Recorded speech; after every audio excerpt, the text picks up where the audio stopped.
Mahesh, me civil engineering government college of engineering Amravati येथील विद्यार्थी. आम्ही इथे जवळजवळ 150-150च्या जवळजवळची आमची स्ट्रेंथ आहे. आमची मागणी फक्त एवढीच आहे कॉलेज प्रशासनाला की अमरावती युनिव्हर्सिटीमध्ये 96% जो रिझल्ट आहे ते असूनसुद्धा 4% NEPमध्ये येणाऱ्या विद्यार्थ्यांसाठी माननीय युनिव्हर्सिटीने जो निर्णय दिला आहे की स्मूथिंग प्रोसेस तो आम्हालासुद्धा लागू व्हावा. एवढी सगळी स्ट्रेंथ पाहता आमचं एवढंच म्हणणं आहे की आम्ही 20% विद्यार्थी जे फेल होतो आहे यांचं म्हणजे यांच्यासाठी तुम्ही काही तरतूद का करत नाही आहे. आम्ही यांना वारंवार पत्रसुद्धा दिले.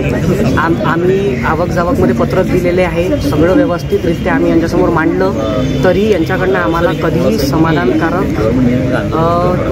उत्तर आम्हाला यांच्याकडनं मिळालेलं नाही आहे. त्याच अनुषंगाने आज सगळ्या हताश झालेल्या विद्यार्थ्यांनी शेवटी एकत्र येऊन हे आंदोलन द्यायचा निर्णय घेतला आणि त्याच अनुषंगाने आज आम्ही इथे सगळेजण जमा झालेलो. हे आंदोलन 12 वाजताच्या 12:30च्या जवळजवळ दिलं होतं.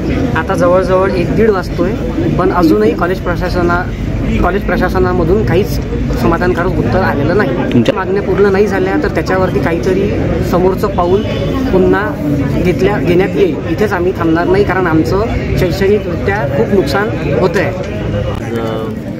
अमरावतीचं जे शासकीय अभियांत्रिकी महाविद्यालय आहे आज ही सगळी मुलं इथे ठिय्या आंदोलनात बसलेली आहेत. त्यांची मागणी अशी आहे की यांच्या ज्या पद्धतीने अमरावती विद्यापीठात हा कॅरी ऑनचा निर्णय लागू झाला होता तर यांच्यासुद्धा काही इथले जे म्हणजे इथल्या पेपर सेटिंगमधले असेल किंवा मग इथल्या परीक्षा पद्धतीमधले जे चेंज झाले आहे त्याच्यामुळे बरेचसे विद्यार्थ्यांचे काही विचार आले आहेत तर यांचं शैक्षणिक वर्ष वाया जाऊ नये त्यामुळे यासाठी यांना कॅरी ऑन लागावा अशी या सगळ्या विद्यार्थ्यांची मागणी आहे. वारंवार यांनी इथले जे महल्ले सर आहेत इथले प्रिन्सिपल त्यांच्याकडे तशी मागणी केली होती मात्र त्यांना म्हणजे काही न जुमानता त्यावर कुठलीही कारवाई केली नाही. त्यामुळे आज शेवटी हताश होऊन हे सगळे विद्यार्थी इथे 1 ते 1.5 तासापासून आपल्या ठिकाणी आंदोलन बसलेले आहेत. मात्र अजूनही इथल्या प्राचार्याने संपर्क केला असता ते बाहेर आहेत. येतो त्यांचा हेच उत्तर येत आहेत.